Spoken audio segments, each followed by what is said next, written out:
सोचिए दो लोग हैं, एक रोज़ मार्केट देखता है, हर गिरावट में डर जाता है और हर बढ़त में लालच कर बैठता है, और दूसरा महीनों तक पोर्टफोलियो नहीं खोलता लेकिन सालों बाद करोड़पति बन जाता है। अब सवाल ये है कि कौन ज़्यादा स्मार्ट है, और सबसे बड़ा सवाल, आप किस कैटेगरी में आते हो। आज की इस वीडियो में हम सिर्फ ये नहीं समझेंगे कि लॉन्ग टर्म इन्वेस्टिंग बेहतर है या शॉर्ट टर्म, बल्कि ये भी समझेंगे कब शॉर्ट टर्म डेंजरस है और कब लॉन्ग टर्म भी फेल हो सकता है, और कैसे स्मार्ट इन्वेस्टर दोनों का कॉम्बिनेशन यूज करते हैं। सबसे पहले एक सच्चाई समझ लो, स्टॉक मार्केट में ज़्यादातर लोग पैसा कमाते नहीं बल्कि खो देते हैं। क्यों? क्योंकि वो इन्वेस्ट नहीं करते, सिर्फ रिएक्शन देते हैं। जब मार्केट ऊपर जाता है लोग जल्दी से बाय कर लेते हैं, जब मार्केट नीचे जाता है तो डर के कारण सेल कर देते हैं, और कई बार दूसरों को देखकर बिना सोचे समझे एंट्री ले लेती है। इसका नतीजा क्या होता है? रैंडम आउटकम, मतलब कभी थोड़ा फायदा लेकिन ज़्यादातर नुकसान। अब बात करते हैं समझदार लोगों की। लॉन्ग टर्म इन्वेस्टर अलग तरीके से सोचते हैं, वे ये उतार चढ़ाव पर ध्यान नहीं देते, वे किसी कंपनी का बिजनेस समझकर पैसा लगाती है। उनके लिए स्टॉक सिर्फ नंबर नहीं बल्कि एक असली बिजनेस होता है। और सबसे बड़ी बात, वो पेशेंस खरीदते हैं, एक्साइटमेंट नहीं। यही फर्क तय करता है कि कौन मार्केट में टिकेगा और कौन बाहर हो जाएगा। अब बात करते हैं शॉर्ट टर्म इन्वेस्टिंग की। पहली नज़र में ये बहुत आकर्षक लगती है, जल्दी पैसा, फास्ट प्रॉफिट, रोज का एक्साइटमेंट, लेकिन असली सच्चाई थोड़ी अलग है। Short term equal high skill game. यह कोई गेम या कैसीनो नहीं है, यह एक तरह का बैटल फील्ड है। यहाँ टिके रहने के लिए आपको कई चीज़ों की ज़रूरत होती है।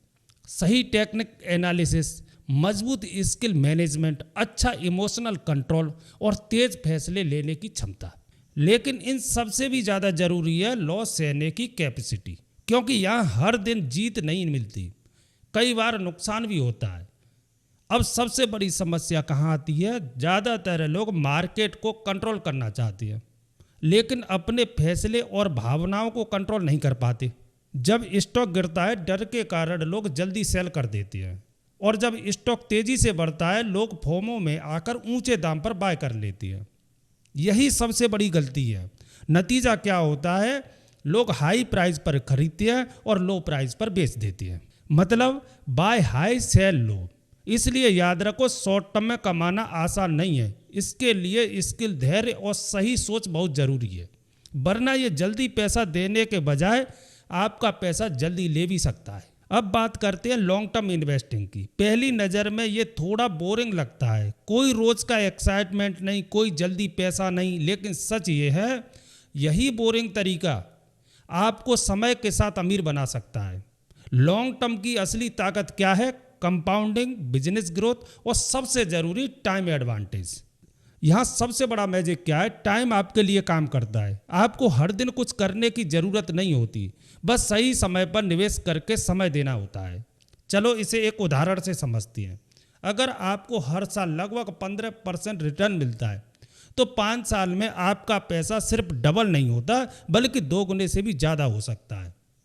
और अगर आप 15-20 साल तक धैर्य रखते हो तो वही पैसा 6 गुना से 10 गुना तक बढ़ सकता है। यही है कंपाउंडिंग की असली ताकत। लेकिन यहाँ शर्त एक है, आपको बीच में घबराकर फैसले नहीं बदलने हैं। अगर आपके पास धैर्य है और आप अपने फैसलों पर भरोसा रखते हो तो लॉन्ग टर्म इन्वेस्टिंग धीरे धीरे आपकी फाइनेंशियल लाइफ बदल सकती है, क्योंकि यहाँ जीत तेज नहीं लेकिन मजबूत और स्थायी होती है। अब एक जरूरी और थोड़ा चौंकाने वाला सच समझो, लॉन्ग टर्म इन्वेस्टिंग भी हमेशा सेफ नहीं होती। क्यों? क्योंकि ज़्यादातर लोग एक बड़ी गलती कर देते हैं, बाय एंड फॉरगेट को बाय एंड इग्नोर बना देते हैं। मतलब वो एक बार स्टॉक खरीदते हैं और फिर उसे बिना देखे सालों तक छोड़ देते हैं। लेकिन असली इन्वेस्टिंग में ऐसा नहीं होता। समय समय पर आपको अपने निवेश को समझना और देखना जरूरी होता है। उदाहरण के लिए, अगर कंपनी खराब हो जाए, बिजनेस गिरने लगे, मैनेजमेंट सही फैसले ना ले या कंपनी का ग्रोथ रुक जाए तो सिर्फ लॉन्ग टर्म सोचकर बैठे रहना सही नहीं है। लेकिन लोग क्या करते हैं? वो उम्मीद में होल्ड करते रहते हैं। लॉन्ग टर्म में कभी ना कभी रिकवर हो जाएगा, लेकिन सच्चाई क्या है? हर स्टॉक वापस ऊपर नहीं जाता। कुछ कंपनियां समय के साथ कमजोर हो जाती हैं और उनका प्राइस कभी पुराने लेवल तक नहीं पहुंचता। इसलिए याद रखो, लॉन्ग टर्म का मतलब अंधा भरोसा नहीं, बल्कि समझदारी के साथ धैर्य रखना है। सही कंपनी के साथ लॉन्ग टर्म अच्छा है, लेकिन गलत कंपनी के साथ ये नुकसान को और बढ़ा सकता है। स्टॉक मार्केट में सबसे बड़ा दुश्मन कौन है? मार्केट नहीं, आपके खुद का दिमाग। यही वो जगह है जहां ज़्यादातर लोग हार जाते हैं। शॉर्ट टर्म में क्या होता है, जब मार्केट गिरता है डर यानी फियर हावी हो जाता है, और जब मार्केट तेजी से बढ़ता है लालच यानी ग्रीड फैसले लेने लगता है, और इस वजह से लोग सही समय पर सही निर्णय नहीं ले पाते। अब बात करते हैं लॉन्ग टर्म की। यहाँ गेम थोड़ा अलग होता है। यहाँ आपको पेशेंस की परीक्षा होती है और धीरे धीरे बोर्डम आपको परेशान करने लगता है। कई लोग इंतजार नहीं कर पाते, वो जल्दी जल्दी फैसले बदल देते हैं। सच्चाई क्या है? शॉर्ट टर्म में लोग एक्साइटमेंट के कारण नुकसान करते हैं और लॉन्ग टर्म में लोग अधीरता यानी इम्पेशेंस के कारण हारते हैं। इसीलिए असली जीत किस में है? अपनी भावनाओं को समझने में और उन्हें कंट्रोल करने में। याद रखो, मार्केट को हराना मुश्किल नहीं है, लेकिन खुद को, दिमाग को कंट्रोल करना सबसे बड़ा चैलेंज है। अगर आपने ये सीख लिया तो आप बाकी लोगों से बहुत आगे निकल सकते हो। अब सबसे बड़ा सवाल, long term versus short term कौन बेहतर है? इसका जवाब सीधा नहीं है। इट डिपेंडेड ऑन यू, मतलब ये पूरी तरह आप पर निर्भर करता है। हर इंसान अलग होता है, हर किसी की सोच, समय और रिस्क लेने की क्षमता अलग होती है। अगर आप जल्दी सीख सकते हो, अपने लॉसेस को संभाल सकते हो और लगातार डिसिप्लिन बनाए रख सकते हो, तो शॉर्ट टर्म आपके लिए सही हो सकता है, क्योंकि इसमें तेज फैसले और लगातार सीखने की ज़रूरत होती है। लेकिन अगर आप धैर्य यानी पेशेंस रखते हो, सही तरीके से डीप रिसर्च कर सकते हो और अपनी भावनाओं को कंट्रोल कर सकते हो, तो लॉन्ग टर्म आपके लिए बेहतर है। यहाँ आपको जल्दी नहीं, सही फैसलों के साथ समय देना होता है। इसलिए सच्चाई यह है कि कोई एक तरीका सबके लिए सही नहीं होता। आपको अपनी पर्सनैलिटी, टाइम और लक्ष्य के हिसाब से चुनना होगा, तभी आप सही तरीके से आगे बढ़ पाओगे। अब बात करते हैं उस स्ट्रेटजी की जिसे ज़्यादातर लोग नज़रअंदाज कर देते हैं, हाइब्रिड स्ट्रेटजी, यानी दोनों का सही संतुलन। समझदार इन्वेस्टर क्या करते हैं, अपने पैसे का लगभग 70-80% लॉन्ग टर्म इन्वेस्टिंग में लगाते हैं और बाकी 20-30% शॉर्ट टर्म अपॉर्चुनिटी के लिए रखते हैं। ऐसा क्यों? क्योंकि ये तरीका आपको दोनों का फायदा देता है, स्टेबिलिटी प्लस ग्रोथ और safety plus speed. Long term हिस्सा आपके पैसे को धीरे धीरे बढ़ाता है और आपको स्थिरता देता है, और वहीं शॉर्ट टर्म हिस्सा आपको नए मौके पकड़ने और तेजी से सीखने का मौका देता है। इससे आपका पूरा पैसा एक ही जगह रिस्क में नहीं रहता, और साथ ही आप मार्केट के अलग अलग मौके भी इस्तेमाल कर पाते हो। याद रखने वाली बात, सिर्फ एक तरीका अपनाना जरूरी नहीं है, सही तरीका है दोनों का संतुलन बनाना।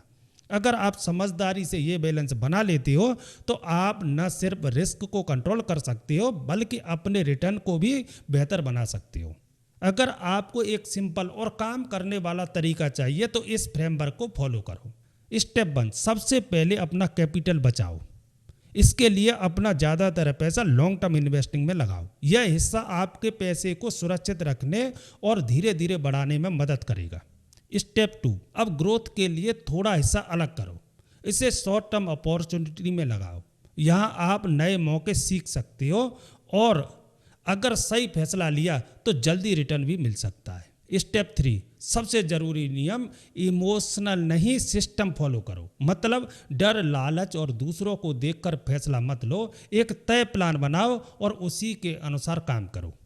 याद रखो, मार्केट हमेशा बदलता रहेगा, लेकिन आपका सिस्टम आपको स्थिर रखेगा।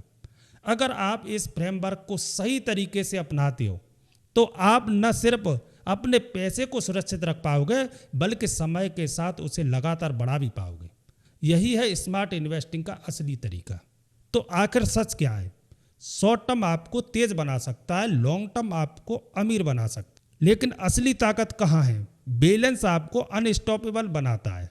जब आप सही तरीके से दोनों का इस्तेमाल करते हो तब आप न सिर्फ पैसा बचाते हो, बल्कि उसे बढ़ाना भी सीखते हो। अगर आपको यह समझ आ गया कि इन्वेस्टिंग सिर्फ पैसा कमाने का खेल नहीं बल्कि एक साइकोलॉजी का गेम है, तो आप पहले ही 90% लोग से आगे हो। एक गोल्डन लाइन याद रखो, मार्केट में जीतने के लिए सबसे स्मार्ट होना जरूरी नहीं है, लेकिन खुद पर कंट्रोल होना सबसे जरूरी है, क्योंकि असली जीत बाहर नहीं आपके अंदर होती है। तो आज के वीडियो में बस इतना ही, मिलते हैं अगले वीडियो में, तब तक के लिए जय हिंद।